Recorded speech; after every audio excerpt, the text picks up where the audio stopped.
Good morning, ladies and gentlemen. Welcome to the concluding day of the 19th Commonwealth Forestry Conference. Hope you all had a wonderful excursion trip, and in Rajaji National Park you certainly would have got to sight some good wildlife, and you definitely would have enjoyed the trip.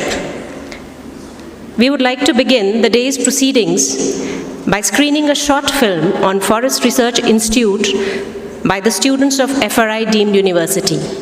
I invite Riji Basu to introduce the film in brief.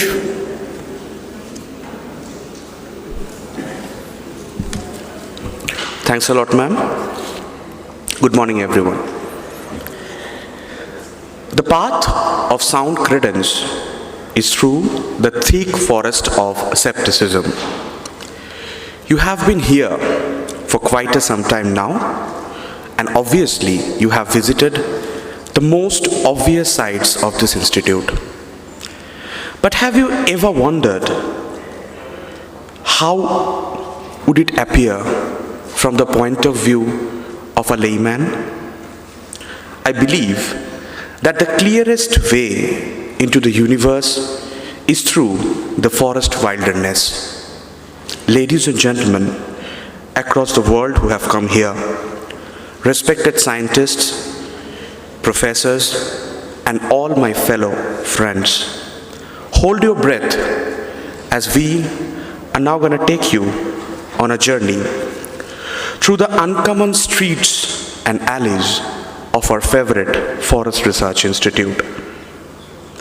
And this is a historical building, and you will admire the beauty of this institution.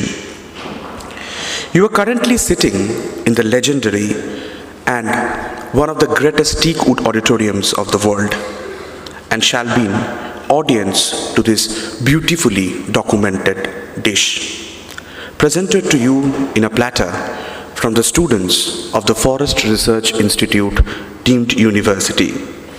I would kindly request you all to please put your phones in a silent mode, and we are about to begin. Ladies and gentlemen, this is Avahana, the ode to welcome. Thank you.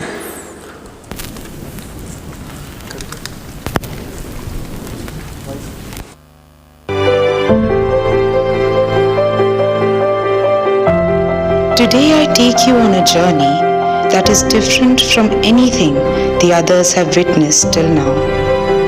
While I strode each lane of this institution, the intoxicating greenery embraced my weary traveler's soul, providing an oasis to rest a wandering mind, and every frame, every location healed my world-worn heart.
Privileged witness.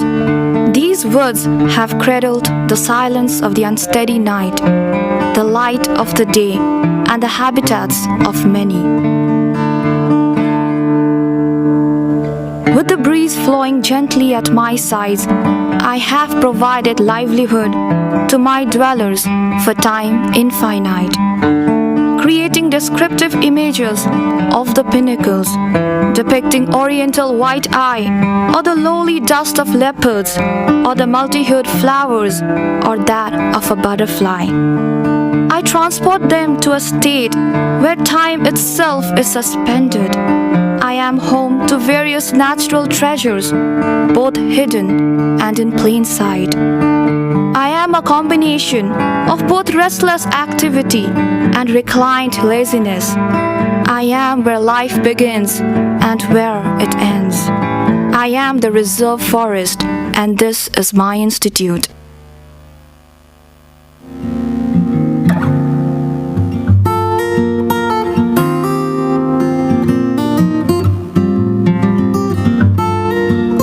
I began with a few hundred books and a few periodicals written in English and German languages, accommodated in a small room. Later, in 1929, I was shifted to Chakrata Road and provided with a magnificent building. Since then, you have met me every single day. I created the scaffold, and you have planted in me history, science, literature, art, and flavors enriching the soul with every passing breath. I structure your passion, your identity, modern or ancient, paperback or hardbound, fiction on research, poetry or prose. I house them all, built to the brim with knowledge. I am the ultimate source of information for a forester. I harbor mysteries, solved and yet to be processed, content with the rustling pages and modernized soft copies in digital informatories. I am National Forest Library and Information Center, and this is my institute.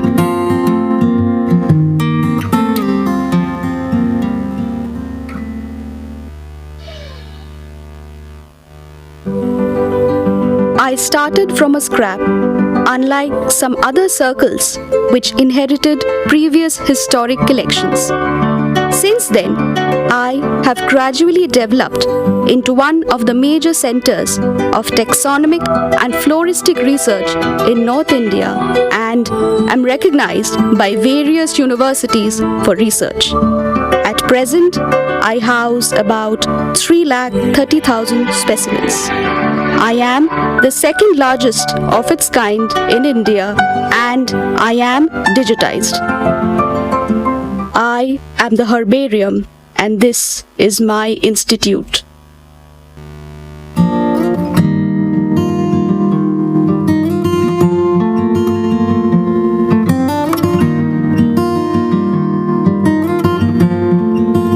Their footfalls echoes through my corridors as their spirits course through me, and their dreams and aspirations keep me alive.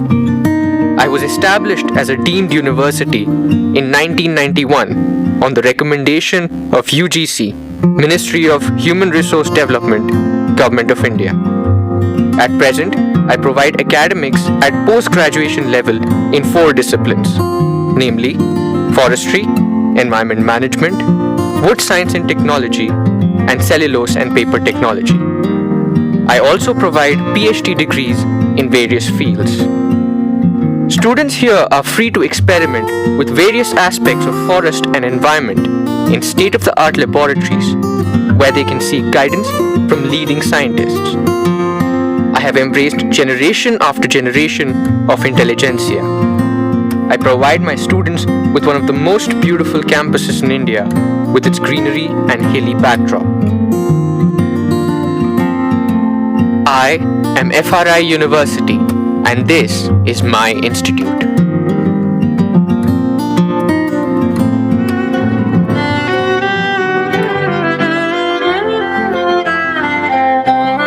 We have come a long way, you and I.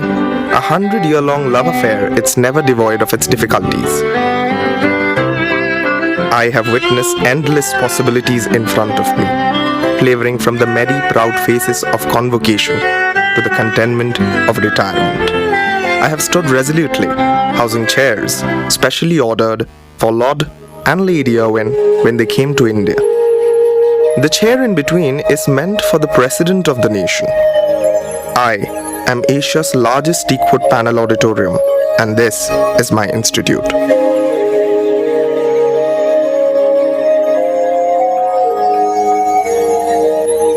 Since the First World War, I have stood sturdy, silently stretching my arms out to unite all forms of knowledge in forestry. I may be time-worn, but I will never become weary of the millions of hopes, dreams, and ambitions that harbor in me from dawn to dusk.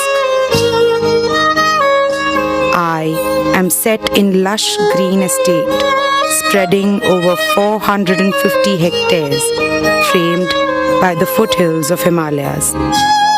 I am built in an impressive edifice with the confluence of Greco-Roman and colonial styles of architecture. My long arched corridors are not supported by a single piece of metal. Situated in an earthquake-prone region, I have survived a remarkable 100 years. I have seen the world changing from wooden stencils to digital informatories. I am Forest Research Institute, and I am your institution.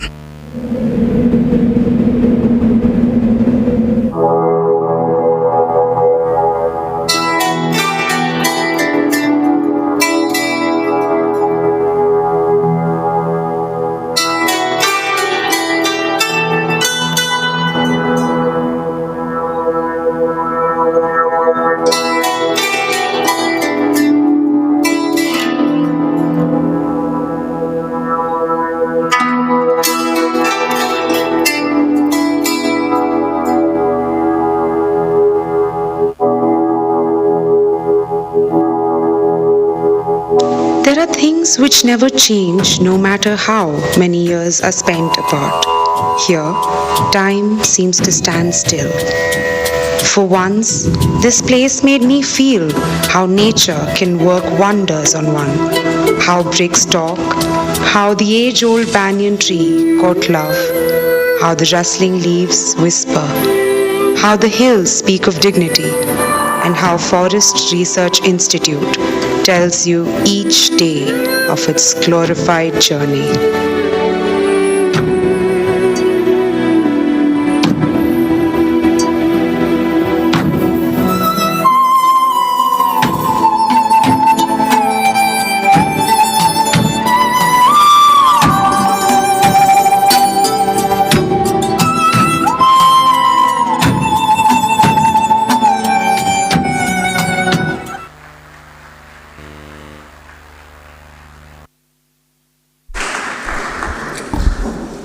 Ladies and gentlemen, I'm sure you all would have enjoyed watching this short, informative film about FRI. These young amateur filmmakers from FRIDU deserve a huge round of applause for their excellent efforts in making. Ladies and gentlemen, let's hear it for them.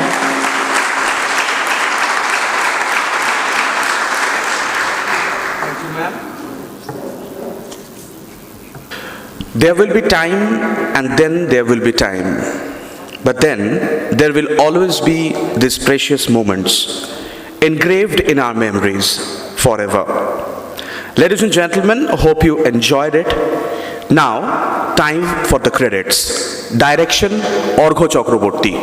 I'd like to request Orgho to please come forward. Screenplay, Soumya Basu. Story. Ladies and gentlemen, let's hear a huge round of applause for the entire team who's behind producing this film. Director of Photography, Shoham Sheel. Editing, Anand Anil. Art Direction, Soumya Basu and Pratik Savita. Dialogues, Sanhita Ghosh, Advaita Ravindran, Soumya Basu. Associates Camera Department, Padmaja Talukdar, Anand Anil. Light, Saurav Bishwas, Arijit Bhattacharya, Pratik Shavita. Sound Design and Mixing, Vishnu Satishan, Soumya Basu, Anand Anil, Orgho Chakraborty. Production Manager, Avilasha Dhiman. Color Connection, Ronit. Voiceovers, Advaita Ravindran, Kalzendol Matamang, Obrodita Chakladar, Saurav Babu, Soumya Basu, Orgho Chakraborty, Padmaja Talukdar and Dyushi Sharma. Cast, Dyushi Sharma. and I'd like to thank everybody who has been a part of this. I'd like to thank our Honorable Director Ma'am, Dr. Khinwal Sir, our Honorable DG Sir. Thanks a lot. Hope you enjoyed it. Namaskar.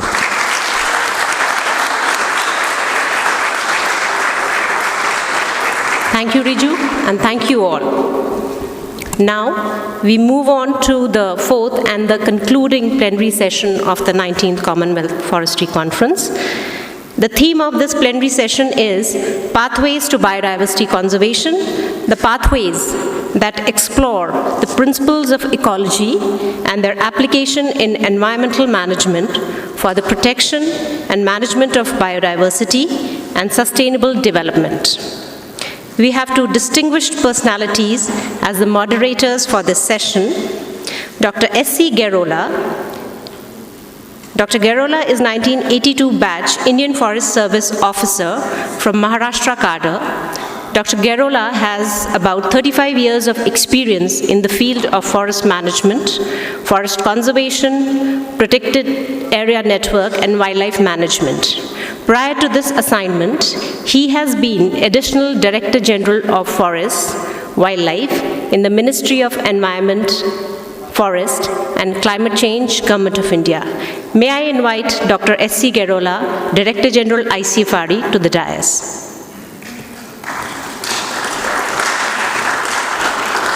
Thank you, sir. Our second moderator for this session will be Dr. David Andrew Wardle. Dr. Wardle is Senior Researcher at Center for International Forestry Research, C4. He is currently based in Montpellier, France. Prior to this new position, he was Research Director of C4's Forest and Governance Program.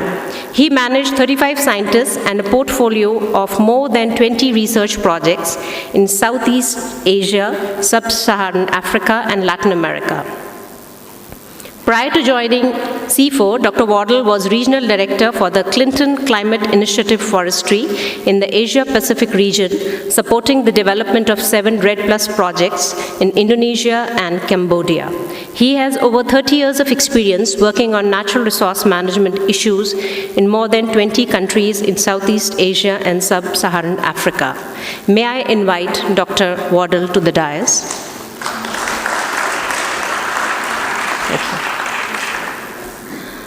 We have 4 eminent personalities as the keynote speakers for this session. Dr. H.S. Singh. Dr. H.S. Singh is a retired Indian Forest Service officer and a former Principal Chief Conservator of Forest. He held various positions in forestry and wildlife sector and also worked as Chief Wildlife Warden, Gujarat State.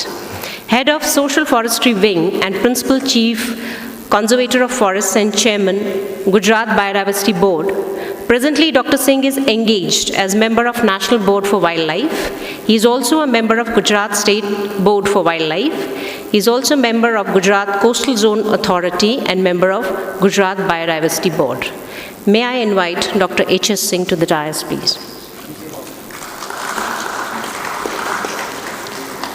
Our second keynote speaker is Professor Jack Sadler. He is a faculty of forestry at the University of British Columbia, Canada.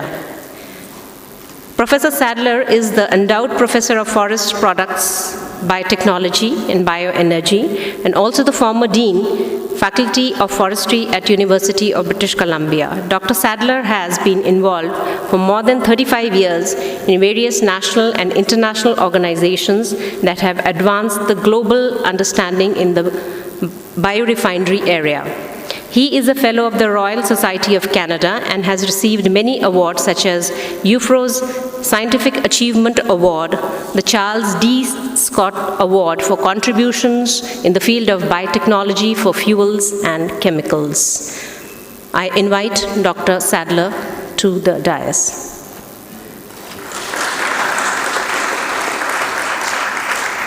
Dr. C.M. Seth is Environment Advisor to Central University of Jammu. Dr. Seth is an Indian Forest Service officer of 1978 batch and belongs to Jammu and Kashmir cadre. He has 38 years of service in the state. During his service period, he has held prestigious postings as Director, State Forest Research Institute, Chief Wildlife Warden, Managing Director, State Forest Corporation, and Chairman, State Pollution Control Board. He is member of Jammu and Kashmir State Biodiversity Board, Jammu and Kashmir State Cultural and Heritage Authority, an expert group on environment education and training of Ministry of Environment and Forests and Climate Change, Government of India, National Innovation Foundation Cell. He also served as Chairperson, State Advisory Board of World Wide Fund for Nature, India. He was internationally recognized for his contribution to Himalayan forestry by the American Biographical Institute. He is a recipient of Schlicht Medal 1977 from the Commonwealth Forestry Institute, Oxford University, in forestry research. I invite Dr. Seth to the dais. Our fourth keynote speaker for this session is Mr. Digvijay Singh Khati, who is the Principal Chief Conservator of Forests, Wildlife, and Chief Wildlife Warden of Uttarakhand State, India. Mr. Khati is a keen wildlife professional. He has been an associate of Indian Forest College, Dehradun.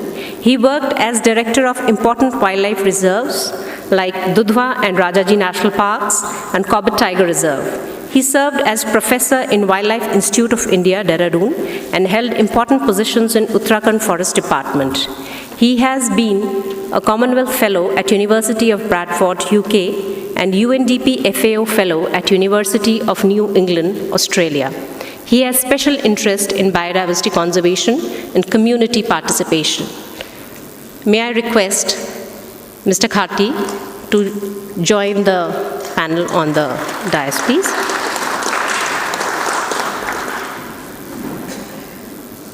Thank you, sir.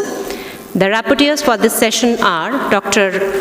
S.K. Sharma and Dr. Manas Barge, who are requested to kindly take down the notes on the proceedings and highlights of this session. And now, without further ado, I hand over the plenary session to the honorable moderators with a request to kindly conduct the session. Thank you, sir. Very good morning, ladies and gentlemen. The time has really flown, and we are already into the last day of the 5-day conference. It has been a wonderful experience for all of us. Yesterday, the delegates had a small glimpse of countryside India, and I'm given to understand that they have really enjoyed, and some of our guests have been lucky enough to sight a tiger also. The topic for today's plenary is Pathways to Biodiversity Conservation. And as we have been discussing over the last 4 days, biodiversity conservation is central to sustainable development. To borrow a phrase from Hosni al-Lakhani, the question is, how do we move from the agreed text to action on the ground? We have a large number of instruments available at international level as well as national levels.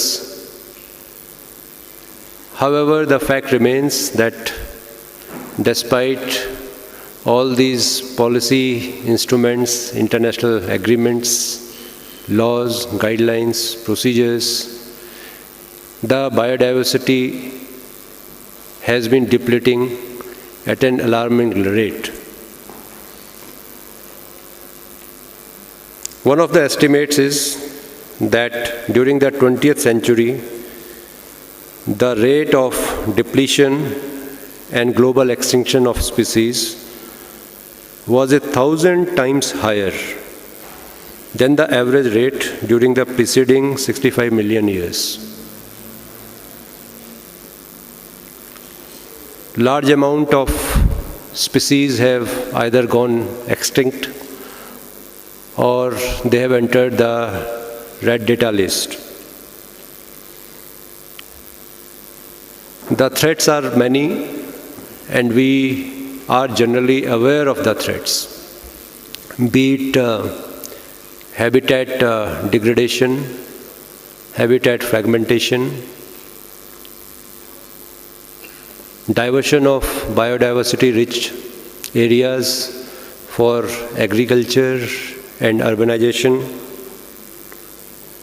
over-exploitation of the resource, and invasive alien species. As we have been talking, the world is a global village, and we are not isolated as a nation to face the consequences of biodiversity degradation alone. We all have to face the consequences together. With that as a background, I am very happy to welcome the 4 very eminent speakers for this plenary session. No topic has been assigned to them as such, and we will be getting an insight from all these 4 distinguished speakers as to what is their vision to move towards biodiversity conservation, what have been their experiences, and how do we take our various agreements forward. With these initial remarks, I hand over the floor to my co-moderator, David, for his initial remarks. Thank you very much, Dr. Gairola.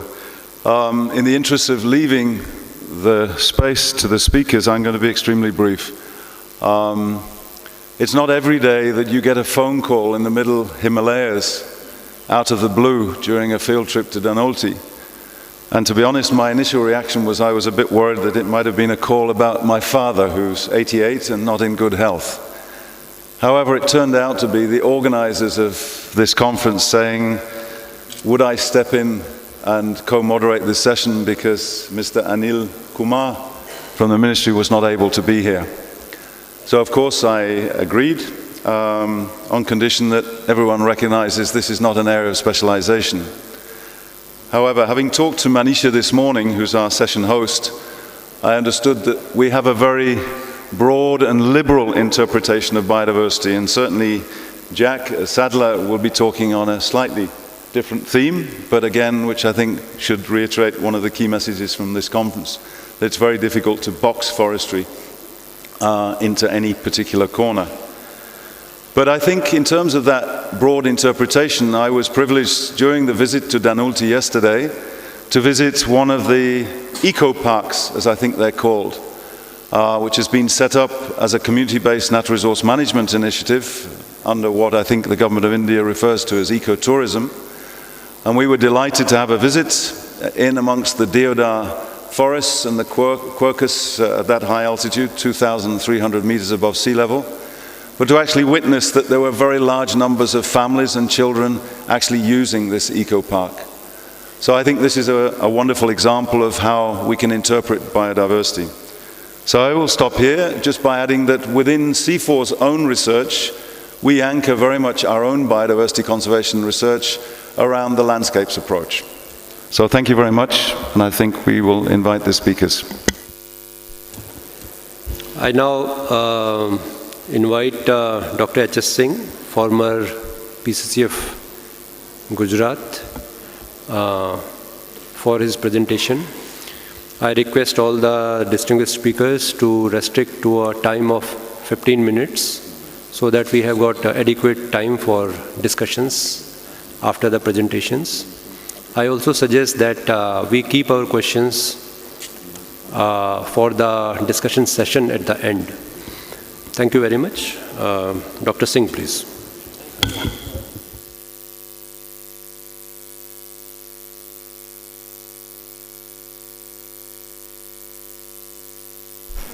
I start from the film that we have seen just now. A fry has witnessed changes during last 110 years. They have seen abundant wildlife in first decade of 20th century. Perhaps annual hunting record of the tiger, lion, blackbuck, leopard, annual record is much more than the present population. That was scenario in beginning of the 20th century. Second World War and the 2 decades after this had witnessed a lot of destruction. And if you read the report of the survey of the major mammals in Asia, somewhere at the end of the 1960s, beginning of 70s, it's very alarming. And then in 70s, the conservation era initiated. Environment protection and conservation era started. In India, we started through a lot of legislation policy in 70s, but 80s and 90s sees peak of conservation. Why I say 80s and 90s in India? Because most of the major legislation after Wildlife Protection Act, Forest Conservation Act, National Policy, then Coastal Zone Regulation Act in 1991, you see the development of 2 decades that we are witnessing today. Recovery of most of the population of the mammals, mostly in the protected area, this is a big sign. But the last decade and present decade, there is a check in momentum of the conservation. And this happened because of the global development. China decided growth trajectory of the world because they exceeded double-digit growth. Most of the countries trying to achieve double-digit growth. And this pushed conservation because a lot of relaxation. And in 2006, there is an act that calls the Tribal Right Act. It was set back to the Indian Forestry. And there are a lot of relaxations have been given and things are already going on. So at present, perhaps the investment, effort, action that we witnessed in 1980 and 1990s and present, there is some reverse trend, a lot of relaxation, because the development, especially in the term of laws and legislation in 1980s and 91, it created a lot of pressure. And because of pressure, the government is getting some action for the relief. See here in India, despite very high pressure, this human population is, because our size is 1/3 of China, 1/3 of America, but population pressure is very high. But see the wildlife population, rate of extinction, perhaps India is one of the least and well-managed country.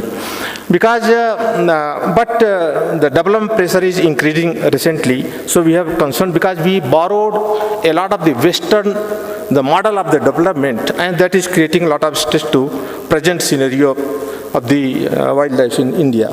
See here, I have not given all major mammals. See the mega mammals.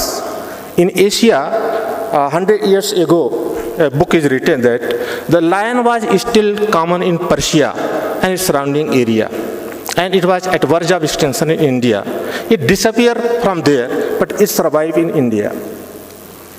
See the tiger, 70% population is in Asia, in India. Asiatic elephant, 65%. Out of 21,000 leopard population in Asia, 15,000 in India.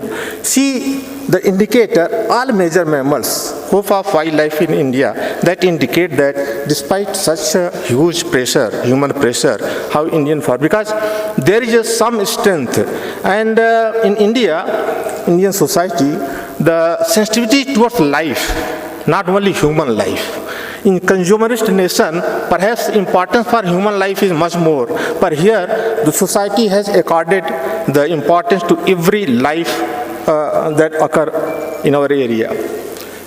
I have pick up one slide. See here, we have 512 million livestock.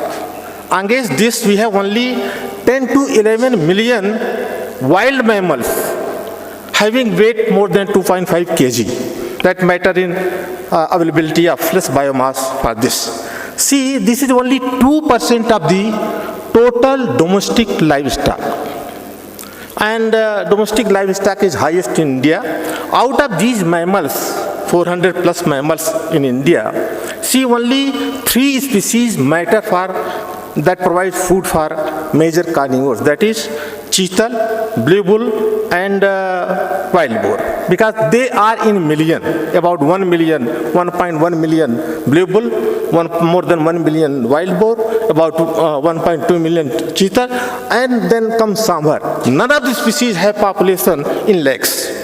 So see the 10 million total mammal population, wild mammal population, and gets 51 million of the livestock population.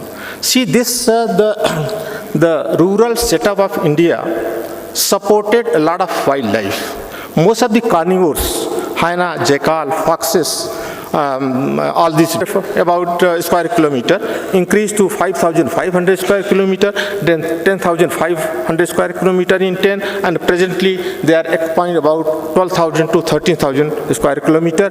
And the comprehensive planning already done, landscape planning, how they are corrected, corridor planning, conservation planning, it is done. Similarly, this is the scenery how lion has done. Tiger cell has also planned about 5 landscape planning, but central India, because they are fragmented, it's very difficult to do. If such planning, these are the achievement done. On the last slide I will see. If we create about 15 to 20 landscape in India, we can cover 80 to 90% of the total protected area. Landscape, when we talk about the protected area within landscape, there are corridor, there are ecological sensitive zone, everything should be intentionally managed. Perhaps there is a hope to improve the conservation scenario in India. Thank you very much.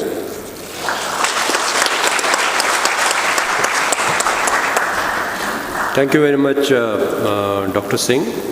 And you have given a broad overview of the Indian scenario so far as biodiversity conservation is concerned, particularly focusing on the status of biodiversity conservation in India vis-a-vis the world scenario. You have also flagged some very important aspects. Far the highest use for oil is making the plastics, all the other high-value material, all the latexes that people make. One of the challenge is the growth of biofuels. If you look on this graph, if you can see it, you can see from about the mid-1980s it was growing quite steeply, but really everything slowed down as the price of oil went down. So it was actually only 3 years ago that the price of oil was relatively high, so it's been down as expected to stay low. So because of the low price of oil, the investment in making biofuels has not happened as much, despite efforts such as Indian Oil and the US Department of Energy investing in this area. These are just a series of slides showing some of the plants that are around the world. This is the plants that are operating in the United States. The Abengoa plant, unfortunately, though, is not operating. But again, this gives you each one of these plants is probably about 300 or 400 million US dollars. The Abengoa plant was $600 million, so giving you a sense of the size of investment. Brazil, we have 2 plants that are currently operating, both using sugarcane bagasse as the feedstock. Again, the price of these plants is about a couple of $100 million each. China, again, has not got the same infrastructure or the investment that Brazil and the US has. And one of the reasons I was here too was to find out what plants are going up. So I don't have any pictures of plants in India, but I think, as you probably know, there's several plants which are planned to be built in India, basically taking waste. One of the things I found out is the most likely feedstock that Indian Oil will use is actually rice straw that they'll be using rather than wood. And I think they're going to have big problems of logistics working with rice straw as compared to wood. So one of the challenges, I think, in this area is if you look at the projections from groups such as IEA and IRENA, is where's the biomass going to come from? Because if we're going to decarbonize along the lines that IEA wants, they are actually going to want about 1 billion tons of residue over and above of what we already have. So I think The big challenge for everyone is where's the bioenergy going to come from, because my own opinion is it's probably going to come from residues initially, because the economics of growing bioenergy crops are problematic when you start factoring the cost of the land. So the same way as I think India will be a good example, because the definition of a residue in India is quite different from a residue in Canada. So how can we make better use of those residues before we start investing in bioenergy crops? So really my kind of, the series of slides here, the punchline for how we make this work is to have more of a biorefinery approach rather than just a straight energy approach. And really the report that's come out from IEA is the feedstock is actually more amenable to making biofuels, biochemicals, biomaterials, rather than just using it just for straight energy. And again, biomass is more like oil than it is like coal.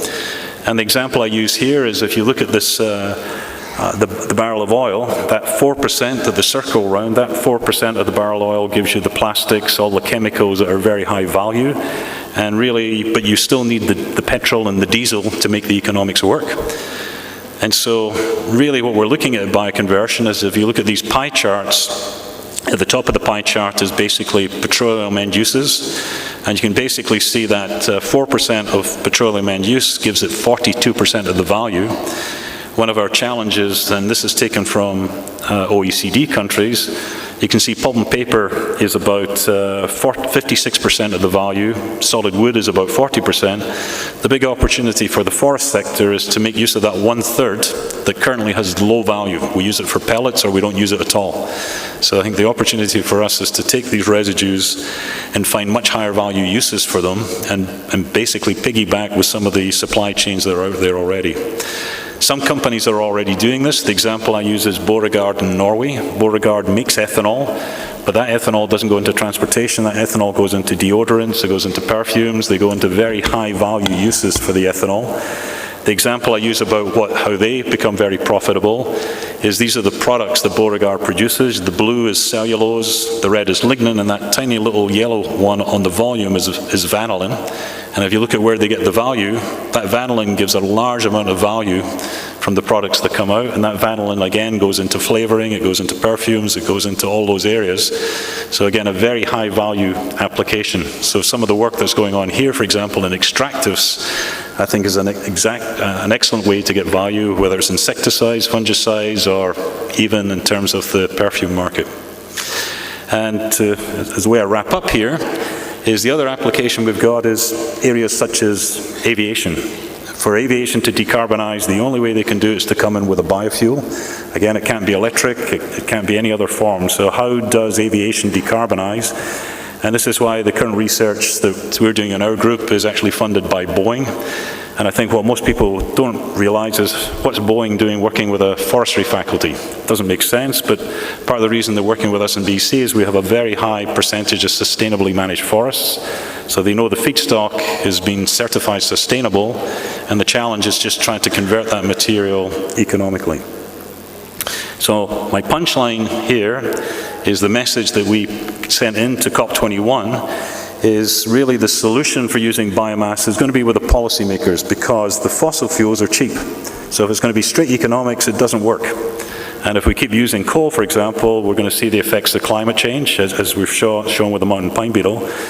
And one of the problems is a lot of companies don't trust the policymakers. So we're at a bit of an impasse. So given the capital-intensive nature of renewables, we need an assured and reasonable, predictable future. So this is why COP21, I think, was important. Everything looked pretty good, but I know with my US colleagues and Donald Trump coming in, everything's got a bit more uncertain. Also, the big attraction with biomass is it's much more democratically distributed. So it's not just a few countries that have got the oil. So how do we incentivize their use? And biomass, as I said, is more like oil than coal, and we need to incentivize the biorefinery concept. And that's why the focus, where you should be using this biomass is for heat, and particularly for transport. So thank you for your attention.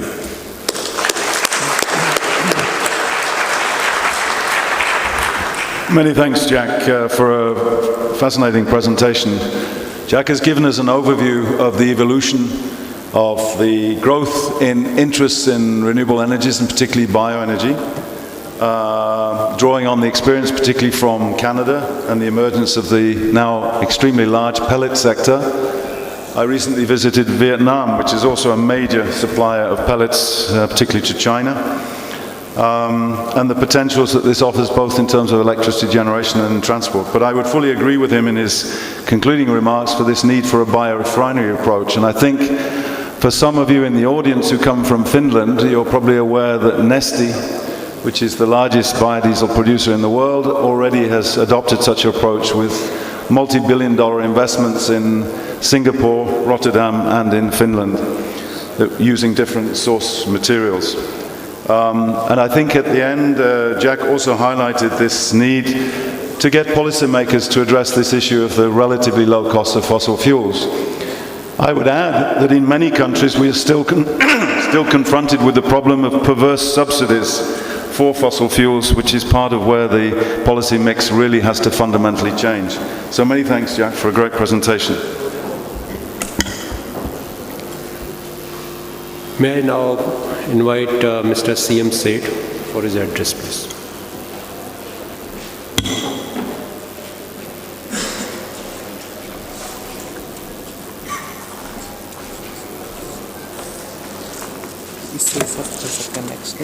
अच्छा okay sound नहीं है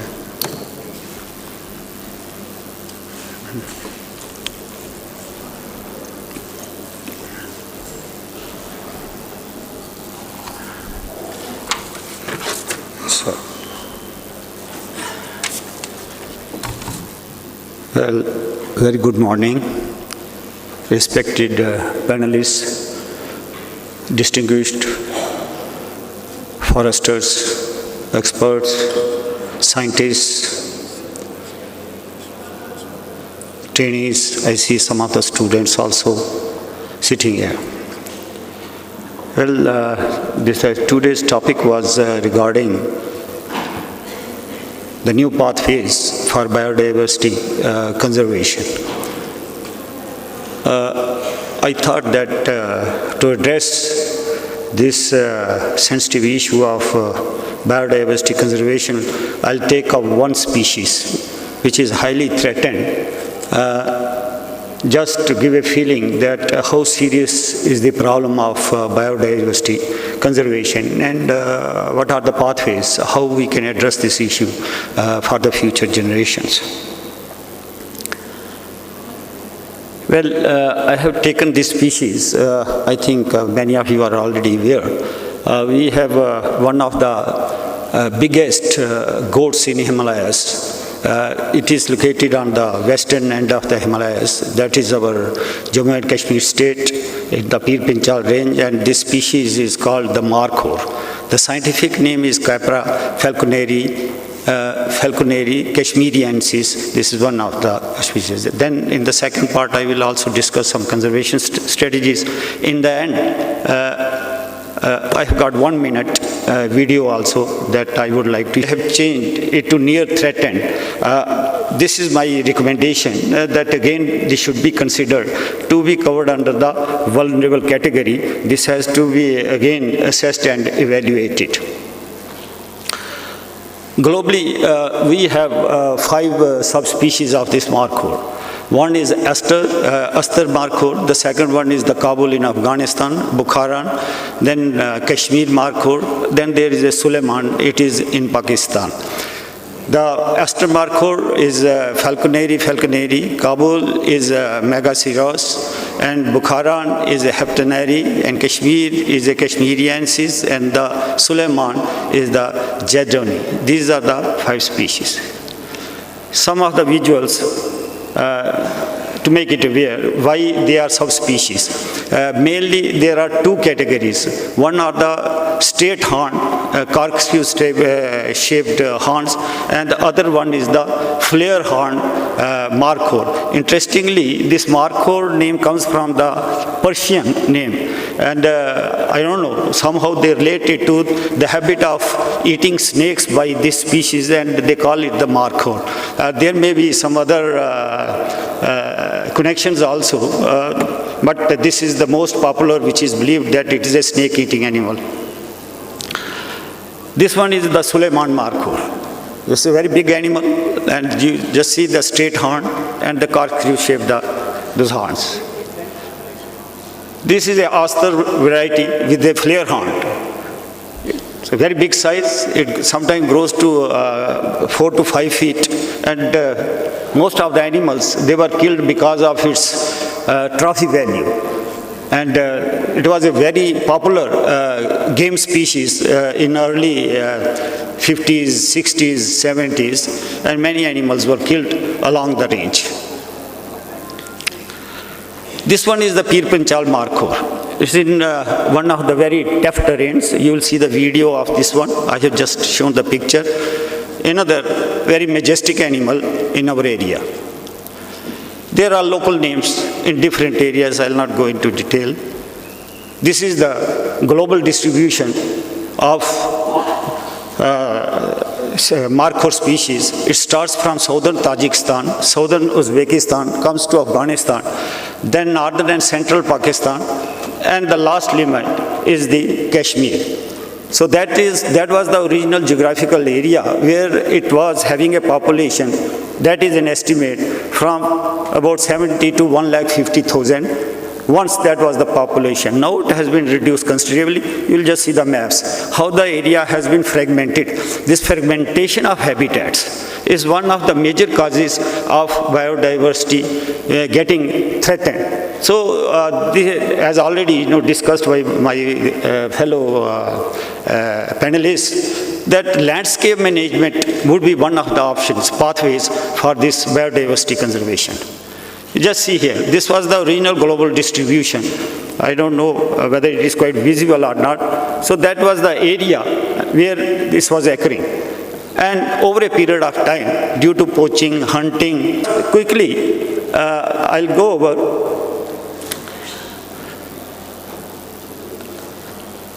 The results indicated that the total population in this area, which was earlier in 1880s or 1890, about 3 to 4,000, that was the population. Now this has come down to 250 to 300. So that all because of the fragmentation of the habitat, mainly. And the second one is the killing for trophy. So see, in such a short period, and now it has somehow stabilized because of efficient protection to 250 and 300 number. But some of the areas, the first area, there are only 50 animals. And in 50 animals, no breeding is happening. There is no population growth. And that is on the eastern side of its distribution. On the west, I will not repeat because already these things have been covered.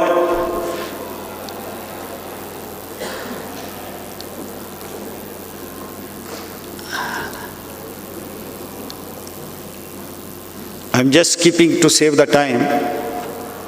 So I'll come straight away to the recommendations. So this is what I have recommended for new pathways in the 21st century. I say that in the 21st century, in the 20th century, lot of efforts have been done at the international, national, and the local level, which includes the protected area network also, which includes legislations, which includes policy changes. But in the 21st century, we should try to find out the gaps. What are the gaps, and try to strengthen those gaps. And what are those gaps? The first three, I again have repeated the same recommendations which we are at present also addressing. That is the traditional way, that the protection of our these landscapes, the ecosystems. In this I have highlighted one point which should be addressed in the future pathways, that is the endemism. India is one country which has two hotspots, and then endemism is very rich in Himalayas. There also we should declare some of the areas which are endemic rich areas for the protection. Then biotechnology is already a tool which is coming up for the species and genetic the conservation also. Policy changes are happening. I think in the policy changes, this Biodiversity Act 2002 is one of the wonderful tools as far I say the India is concerned. This is such a legislation where you have the scientific knowledge, you have the policy, and you have the public participation.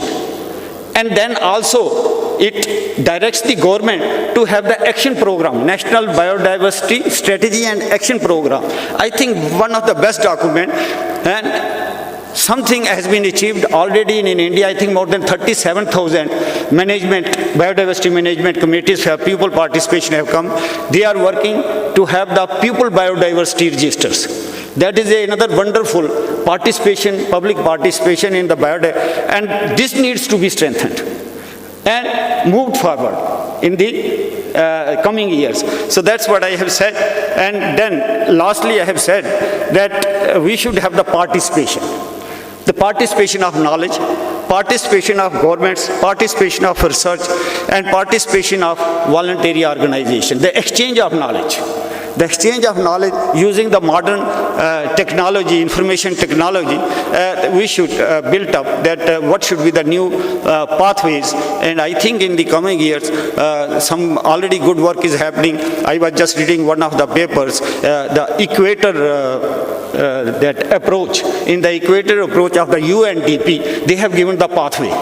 And they have only addressed 3 issues. The first one is all kind of threatened species, be it habitat fragmentation, be it poaching. India, of course, has taken many initiatives in terms of national biodiversity strategy and action plan, or be it updation of Wildlife Protection Act, or enaction of Biodiversity Act. But unless the local population is taken into confidence and they are made partners in our conservation efforts, it's difficult to, take the conservation initiatives forward. So once again, thank you very much, Mr. Seth, for your presentation. The last speaker for this plenary is Dr. Khati, who is PCF Wildlife and Chief Wildlife Warden of Uttarakhand. I request him to make his address, please.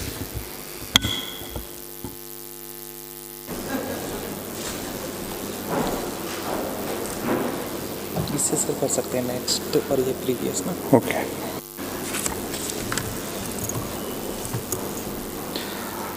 Good morning.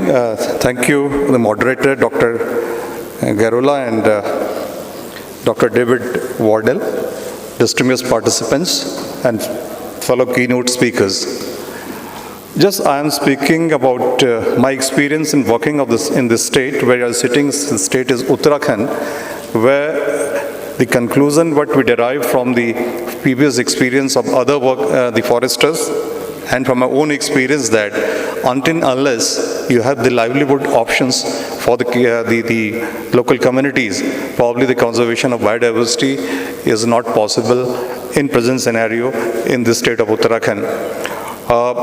I'm giving 6 case studies.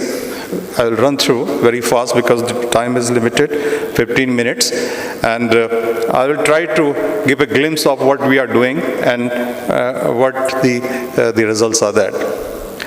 These are the initial conclusion. This should have been the last slide, but involving people in conservation is main stakeholder. This is the first thing. Forest state with few livelihood options like Uttarakhand, livelihood options have a great potential. And I'm quoting 3 studies one by one. Ascot landscape is a sanctuary which is bordering China and Nepal, and the Corbett National Park or landscape, which is famous for the tiger, and we have the highest density of tiger in the world in this tiger reserve.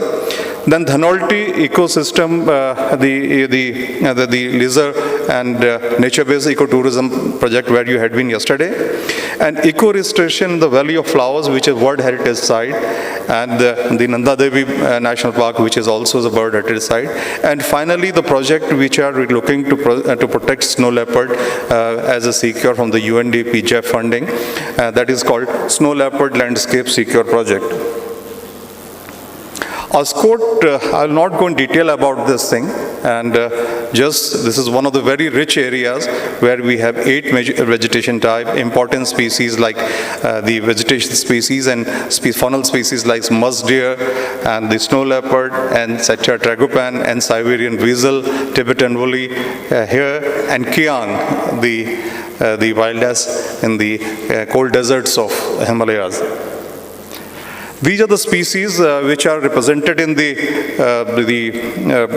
Ascot landscape. One of them is the tree fern, which is very rare in India. Australia, I saw a lot of tree ferns, but in India, this is the area where we have the musk deer, which is poached for its gland, which is supposed to be used in the perfume industry, and the Satyr tragopan, which is a very colorful and most beautiful bird in our state. A livelihood option to protect these species, we gave these options. We provided because potable water supplies, and we have given the walnut trees as a plantation to enhance the income, and also other fruit-bearing cash crop species. The medicinal plants and the cash crops were other options given as livelihood. And these are the traditional weaving, the livelihood upgradation, fodder bank, which responded people towards wildlife conservation, water and weed eradication for the wild habitat, and this is also a very positive result. And you see that we are distributing fruit trees, fruit-bearing trees. We are providing the seeds for the walnut, which is very nice thing. Then we are also making the local handicrafts from the hill bamboo, and the skills were transferred to these people. Improvement of breed and fodder banks. And this is the results that at least the poaching of wildlife and the man-animal conflict reduce in this area. The second landscape I'm discussing, where I have the wide experience of working, is the Corbett landscape. Corbett Tiger Reserve is the first national park of the Asian subcontinent, and it is located in the Shivaliks and the foothills of Himalayas, and 0.2 million tourists are visiting every year, and the economy of the township of Ramnagar is totally dependent on this tiger reserve. And we have more than 200 resorts in the vicinity of this tiger reserve, and 250 vehicles. Like yesterday, many of you took those gypsies inside the park area. So 200 gypsies and 90 guides are given livelihood, and total livelihood benefits is around 100 million Indian rupees. These are the species, and you can see the charismatic species like tiger can bring 100 million to a small area of Ramnagar. Similarly, I hope that the other tiger reserves in this country, we have more than 50 tiger reserves now, probably they are enhancing the local species. So until unless you provide alternative livelihood, these species will not be protected. And many groups are only coming to Corbett to see the bird life, the rare birds, and many of them are very endangered, and people say that many of them are only available and endemic to Corbett Tiger Reserves. You can see the local people, we have very small, humble type of resorts, and we have also 5-star resorts. And the tiger, tiger is the flagship species. In 1973, we devoted but I will just show you the photograph, what was Dhanolti earlier and what is today. 17 million visitors are coming, 0.17 million visitors are coming, and 5 million Indian rupees the communities who are employed there, they are earning from them. And this is the today's situation that is a very improved one, and everybody appreciate the efforts of the Forest Department. But I will show you the earlier photograph. See the entrance where you entered inside the park area. This was a garbage dump of the small town of Dhanolti, and today on the right hand side it is the change and improved version, and communities themselves are maintaining them. This is the Eco Park site, which was also just a wasteland there, and people were just destroying the habitat there. After putting efforts from the Forest Department, the Eco Park site is now one of the beautiful sites wherever whomsoever goes there gets satisfied. This is the location on the left-hand side where we had the bamboo hut. Now we have now bamboo huts, and most of the most popular these mountains. This is the guideline on the left-hand side, which was in 2003, and on the right-hand side, you can try that we have the second highest peak of India, Nanda Devi, in our like weaving, and we provided them carding plants, and slowly the people are happy by the closing of the mountaineering in the Nanda Devi main peak. This is the map.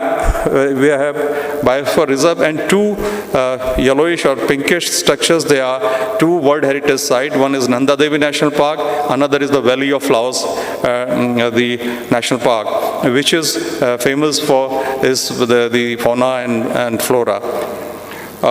These are the species mentioned in the list of in the Nanda Devi. Bharal, the blue sheep, on the left-hand side.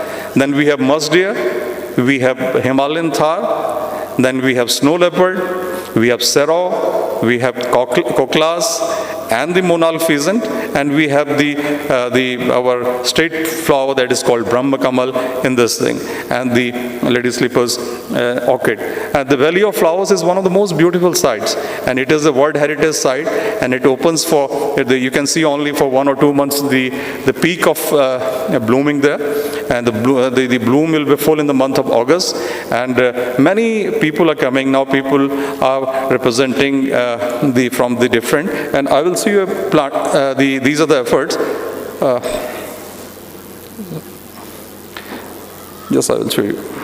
These the income generations activities which Forest Department. This is the decadal expedition which we start we allow every 3 years. This was led by a young forest officer who was yesterday probably he met you. He is representing the DFO Nainital, the Mussoorie now, Dr. Saket Badola, and he led this expedition after 10 years. And they have submitted this the report from the other scientific institutions, but also part like FRI, Wildlife Institute of India, Geological Survey of India for this thing, and they have just submitted their report whether still it is the right time to open Nanda Devi National Park for mountaineering or not. This is the part of expedition where they stayed in the hills. Eco-restoration in Valley of Flowers. As I mentioned that Valley of Flowers, because there was no restrictions earlier, so almost the area was like a garbage dump, and plastics and the mules where people were using mules to transport their luggage, and there was some time going by using mules and the mule dung. Everything was stinking there, and the beauty of the area is almost gone. So high volume of visitors, that too in only 5 months. So tons of non-biodegradable garbage was thrown in the trail along with the mule droppings. Bhundar Eco Development Committee was established in 2000 and regularly cleaned and managed the area, and periodic cleaning of the 15-kilometer high altitude trail. Garbage segregated and sent to the recycling in the Rishikesh, which is very close to Dehradun, for the compacting and sending it to the industries for to use as a raw material. So when we started this operation, there was a lot of resentment from the people because the number were restricted, the visitors were registered, and that too also the route is common with the famous shrine of Hemkund, which is for the Sikhs. So we regulated this thing, but now things are under control, and we are trying to develop the trail as one of the best known trail of the world. This is the Valley of Flowers, now free from the garbage. Sustainable conservation, we need to take into account the needs of the people. We need to involve the locals and develop a win-win situation for them and for us. So with this, we come to the end of the presentations. The floor is now open for questions as well as suggestions. But because of paucity of time, please be very brief. If the question is addressed to a particular panelist, you may please name the panelist. So we start with the first question. We have about 7 to 10 minutes for questions and suggestions.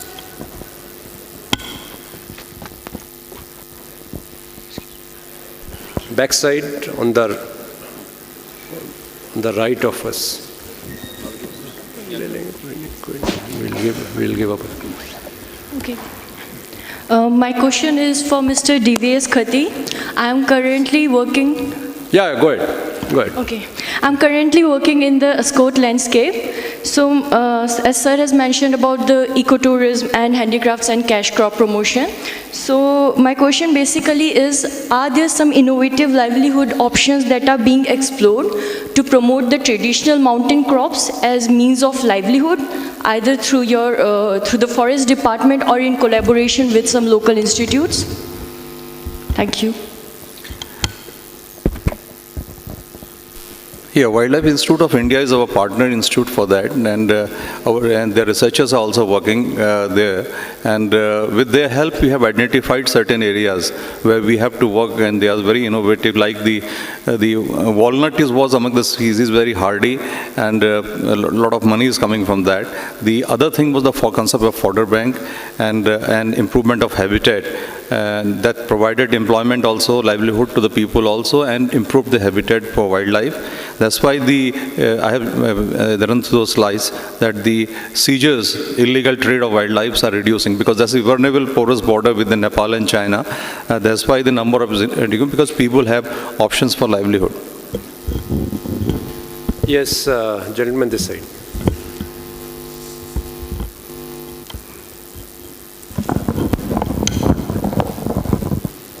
I want to ask question to Sir C.N. Seth. I am a BSc second year student. Today we are more concentrated and excited to reduce the number of vermins rather than the conservation of threatened species, because there are vast difference in the ratio of threatened and vermins. We are humans, but we should also understand that we are only a part of that animal kingdom. If we reduce the number of one species of the vermin today, then another species is ready for the next year. So I want to attract all the policy makers to satisfy me. Thank you. This is a scientific fact, because in the ecosystem, all the living organisms, there is an eco-balance of the populations. So that's true, whatever you have said. And that's why, these new pathways are being suggested. One is that is landscape management, that should be taken care of. That's number one. Number two, that as per the carrying capacity of that area, the populations shall have to be maintained.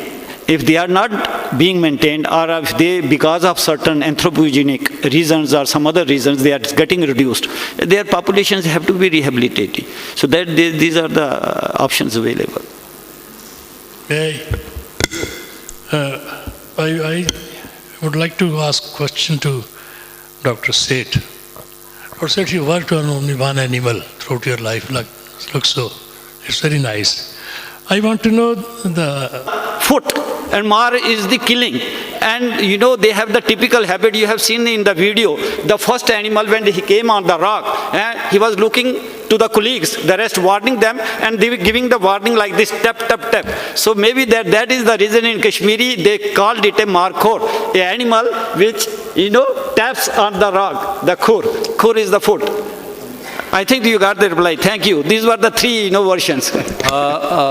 No, we will take questions from another audience. Yes, please. Thank you. I have got one question each for three other presenters. First is for Dr. H.S. Singh. Are you ready to part away your lines to Madhya Pradesh? Number one. And one question to Jack. You have mentioned about the biofuels. How these biofuels meet the Euro 6 standard on road? And third question is for Mr. Khati. Regarding, you have shown this valley of flowers. Some time back, it was said that this valley of flowers is going to vanish very soon. And you said that because of the eco-development activities, it has come back. So I just want your comments on that. No, because of paucity of time, I don't think we can take all three questions. We'll take one question only. So, thank you. I'm not decision maker, and decision about the translocation of land to alternative sites to taken by the government. Professionally, I can answer. There is no problem because population is, Gujarat is comfortable with population, about 600. So if dozen or half dozen animals are shifted, then it is not going to have much impact. But the question is survival of animal in this area, because lion never survive in the true tropical environment. It evolved in temperate subtropical environment. It survived in those parts of India when many ice ages were there, from 1380 to 1850. That was the period where lion occurred there. After that, temperature went up. In Gujarat also, in Gir, during summer season, all lions retired in the cool environment, riverine bed, where temperature remained below 40 degrees. The question is whether this species, which evolved in temperate subtropical region, lived even in Serengeti temperature never exceed 32 degrees. Always it is in subtropical environment or temperate.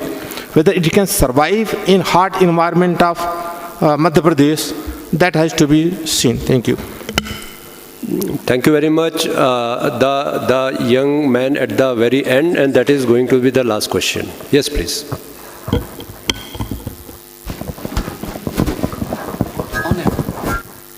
My name is Vijay Vardhan Pandey. FRI. My question is a fungus called Cordyceps, Ophiocordyceps sinensis, found in higher Himalayas and have a very good medicinal property like anti-HIV, anti-cancerous activity. Is there any policy for livelihood for local people where this mushroom or fungus found?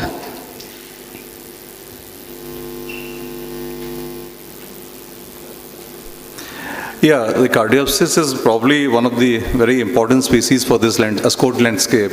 Probably you're referring to that landscape also. And the cause of conflict among the people also.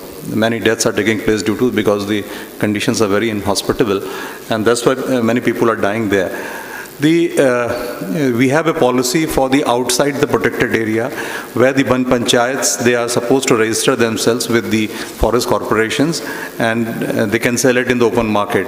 But for the protected areas, we cannot permit them, and they are sometimes the pretext of the Panchayats. People are entering in the sanctuary area, which the forest department is trying to stop. And soon we'll have a policy. In this policy's already framework is with the government of Uttarakhand. I hope by the end of this month or next month, we will have some policy for the Cardiopsis extraction in Uttarakhand. Thank you, sir.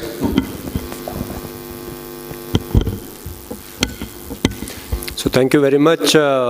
We had a very fruitful session. However, because of lack of time, we are not able to take more questions. To conclude the session, first of all, I would like to invite my co-moderator, David, for his concluding remarks. Thank you very much, Dr. Garioli. Again, it's Dr. Garioli and I who are between you and your next cup of tea or coffee, so I'll try and be brief in the interest of everyone. I think we've had a very rich panel of speakers and have heard of the key challenge of how we translate some of the international agreements that the Government of India has ratified, signed up to, its translation into national action plans, but this key need to try and see improvements in terms of implementation on the ground. The second key point I retained from Dr. Sin's presentation was the critical importance of keeping cognizant of rapidly changing contexts, particularly in terms of the changing economy of many millions of rural smallholders.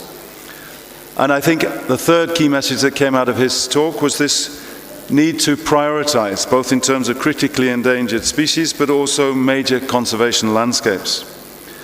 The important point he raised in terms of the context also related to this question of applying biotechnology to improve productivity.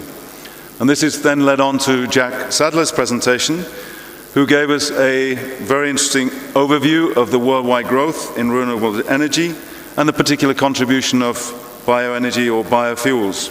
And he highlighted the challenges both in terms of data needs and the reliability of the data that's out there, but also the challenges of securing supplies. I would add, I think there are many challenges associated with the carbon accounting systems, which remains a controversial area, vis-à-vis bioenergy. This led on to the third presentation, which is a very specific study looking at the Markhor and the biodiversity conservation efforts associated with this particular species. It is listed, if I'm not mistaken, in Appendix 2 of CITES, and we heard in some detail some of the efforts the government is making. Lastly, we had 6 rich case studies briefly presented by Dr. Kati in terms of this critical importance of engaging with local communities and their role in helping the government's efforts to try and protect both species but also landscapes in many different parts of India, with a particular focus on Uttarakhand state. So I would like to end just by thanking all the speakers and hand over to the chair. Thank you very much, David, for so beautifully summing up the session, and you have left hardly anything for me to add. However, just by way of conclusion, I would still add a few points. The key points that have emerged here is that biodiversity conservation in isolation, either sectorally or in terms of the implementing agencies, is not possible. We have to take all the stakeholders together, and we have to ensure that the local people are benefited out of conservation efforts in terms of improvement of their livelihood, in terms of giving them employment. Then only biodiversity conservation initiatives are likely to be successful. And as they say, if it pays, it stays. So we have to devise mechanisms as to how we can have win-win situations for the cause of conservation as well as for supporting the livelihood of the local people. Secondly, of course, protected area network is a very potent tool for biodiversity conservation. However, particularly in the context of our country, we have experienced that too much of regulation may be counterproductive. If we look at the protected area network categories of IUCN and compare them with our own protected area network categories, I personally feel that we need to be more accommodative to the local aspirations and local needs, rather than just focusing on conservation without development of the local communities. That way, probably such conservation efforts may ultimately prove to be counterproductive. So there is a need to relook as to what kind of tools we need to have for developing protected area networks, particularly with reference to India. We need to have a holistic landscape level or ecosystem level approach to biodiversity conservation, which means that we need to have established coordination and cooperation mechanisms at various levels, that is international levels, national and regional levels, to bring on board all the stakeholders. Then only we can have a holistic conservation platform available for us. And in the end, I would like to say that biodiversity conservation is to be ingrained in the national ethos, and it has to be made a way of life rather than an official program. Until and unless we take it as part of our life, we mold our own lifestyles to ensure conservation of nature in general, we won't be succeeding in our efforts. So with these few words, I conclude this plenary session. I thank the audience for their patient listening, and I also take this opportunity to thank all our 4 panelists for their very insightful presentations. Thank you very much.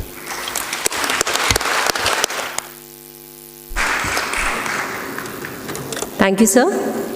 We are extremely thankful to the keynote speakers for their talks on various issues and pathways for biodiversity conservation.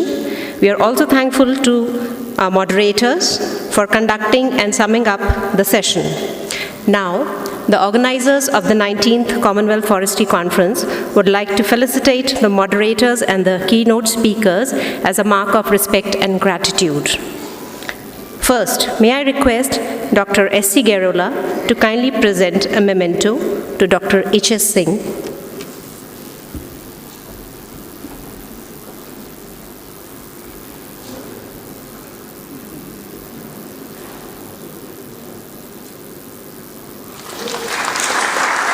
Thank you, sir. I request, sir, to felicitate Dr. Sadler also.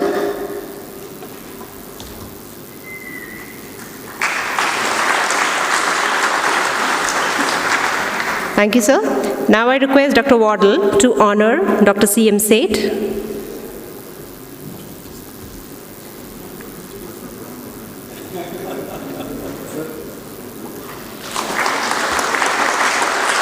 I request him to honor Mr. Kharti also.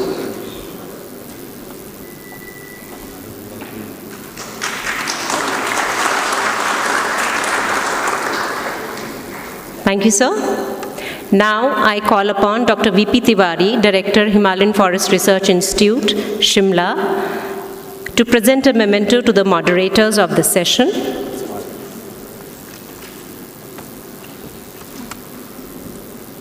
I request him to first present a memento to Dr. S.C. Garola.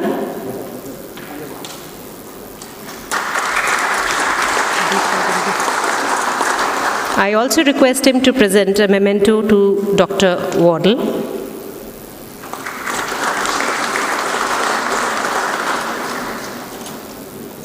Thank you, sir. We thank the rapporteurs of this session who have been taking the notes on the highlights of the session. Ladies and gentlemen, there are a few announcements. The parallel technical sessions would begin at 11:30 a.m. at 3 venues. One is this hall, the other is the boardroom, and third venue is the NFLIC hall. The partners session will be held in boardroom. All the sponsoring partners of the 19th Commonwealth Forestry Conference are requested to join for that session in boardroom and contribute. There's another announcement regarding the newsletters and all the photographs of the various events of the CFC. They are available on the conference website and they can be downloaded from the conference website. And ladies and gentlemen, with this we conclude the plenary session. We thank you all and invite you to join for a cup of tea in the Mango Grove. Thank you.